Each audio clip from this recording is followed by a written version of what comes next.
वीरता की बत्ती भारत की भव्यता को करुणा की कल में सिखा गई ये चूड़ियां, पौरस की परपाती तलवारें पढ़ा गई तो गरिमा की गोष्ठियां लिखा गई ये चूड़ियां। दृढ़ता के वरदान को वीरों ने टिकाया तो धीरता को धैर्य से टिका गई ये चूड़ियां। जलकर जब जौहर की ज्वाला अपनाई तो खिलजियों को भी औकात दिखा गई ये चूड़ियां। नमस्कार, परम श्रद्धेय सभापति महोदय, सम्मानित निर्णायक मंडल, यहाँ पे उपस्थित समस्त युवा शक्ति, मैं संध्या यादव नोडल आगरा से आप सबके समक्ष प्रस्तुत। महोदय, आज का मेरा विषय बिंदु है भारत संविधान के 75 वर्ष और उसकी यात्रा के विषय पे आप सबके समक्ष प्रस्तुत। महोदय कहते हैं, अधिकार समन्वय पथगम न्याय आधारित सदा लोकतंत्रम भारतम ध्रुव चिन्हम। इसका अर्थ है भारत का संविधान अधिकार और समन्वय का मार्गदर्शन करता है, जो न्याय पर आधारित, जो संविधान एक ध्रुव की भांति है जो हमको दिखाता है। महोदय, भारतीय संविधान की 75 वर्ष की यात्रा अत्यंत अव्यवस्थित सामाजिक और राजनीतिक परिवेश में अनेकों उतार चढ़ाव बाधाएं आने के बाद भारत विश्व का एक ऐसा संविधान, एक लंबा संविधान बनकर उभरा जिसमें लगभग 1,45,000 शब्द, 22 भाग और 8 अनुसूचियां, 395 अनुच्छेद मूल रूप से शामिल हैं। इस प्रकार की विषमताओं के साथ होते हुए भी भारत एक अपनी नई पहचान बनाता है, एक संप्रभु समाजवाद, धर्मनिरपेक्ष और लोकतांत्रिक गणराज्य के रूप में। महोदय, मैं बात करूं भारत की संविधान की यात्रा का प्रारंभ भारत शासन अधिनियम 1935 के एक्ट से होता है। इसमें भारतीय संविधान का ढांचा और संवैधानिक व्यवस्था की बात की गई।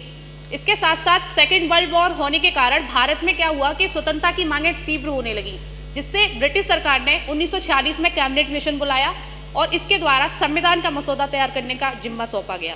महोदय, मैं बात करूं इसी तरीक़ा से संविधान की पहली बैठक 9 दिसंबर 1946 में, देन 13 दिसंबर 1946 में संविधान का प्रस्ताव पारित हुआ। इसी के साथ 26 नवंबर 1949 को संविधान को अंगीकृत किया गया और इसमें शामिल हमारे महानुभाव माननीय BR अम्बेडकर, पंडित जवाहरलाल नेहरू, MN राय, महात्मा गांधी, अनेकों महानुभाव शामिल थे। अगर मैं महोदय बात करूं आज के दौर के भारत के संविधान में, जो कि अत्यंत प्रभावशाली कुछ मुद्दे रहे हैं, जैसे कि धारा 370 और 35A की समाप्ति, आज के दौर के संविधान में एक काफ़ी प्रभावशाली मुद्दा था। इसके साथ साथ मैं बात करूं भारत के संविधान में महिलाओं को 33% आरक्षण लोकसभा सीटों में, ये भी काफ़ी प्रभावशाली मुद्दा रहा है आज के संविधान में। इसी तरीक़ा से भारत के संविधान में अनेकों संशोधन हुए, नए सुधारों को जोड़ा गया। इस तरीक़ा से भारत की संविधान की यात्रा चलती आ रही है। अंत में मैं सिर्फ इतना ही कहना चाहूँगी, मैंने जो भी कहा अभी तक उससे अनसुना अधिक है। आपने जो भी सुना अभी तक उससे अनसुना अधिक है। अगर आप थोड़ी देर ठहर जाते तो ये जान पाते। Thank you all of you, thanks. Now we have last participant from Agra, Shreya.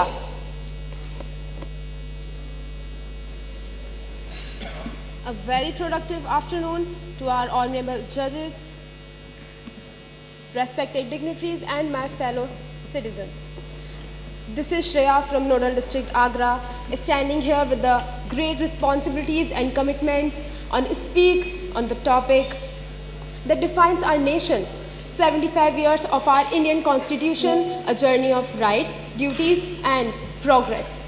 75 years ago, when India adopts its constitution, it wasn't just a set of rules, but it is a dream, a vision of nation where every voice matters.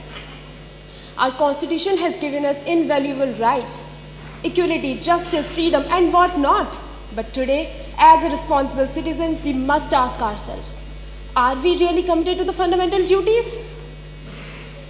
Now, let's shift your focus to the progress we have made. If we look back at the 75 years, we will know that Constitution has paved the way for the legal and historical reformers. The abolition of untouchability. Progressive laws for women's rights has reshaped the Indian society. And who don't know about the Beti Bachao, Beti Padhao initiative? And most importantly, the legal recognition of the LGBTQ plus rights are the milestones for our exclusive and improving India. And when I talk this much, how can I not talk about the economy of our country? From the era of world's struggling economy to the world's 5th largest economy, our India has proven that we don't need anyone else's advice or help to shape our destiny?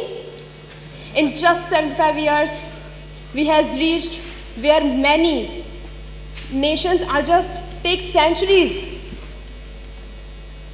We left our mark on moon through the Chandrayans.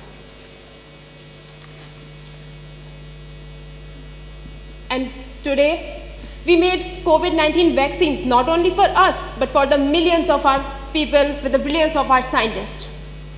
But today, the conclusion is, when we made these remarkable strides in the past 75 years, the area where we are still lacking is the fundamental duties.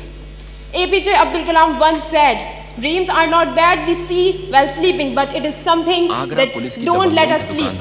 Our constitution is our dream of the nation that leads up to the step of Viksit Bharat 2047. In the words of Baba Saheb Ambedkar, I quote, एक अच्छा संविधान भी बुरा बन सकता है यदि उसे चलाने वाले लोग बुरे हों, लेकिन एक बुरा संविधान भी अच्छा बन सकता है यदि उसे चलाने वाले लोग अच्छे हों. I unquote. And with this, I would like to end my speech and say, Jai Hind. Honorable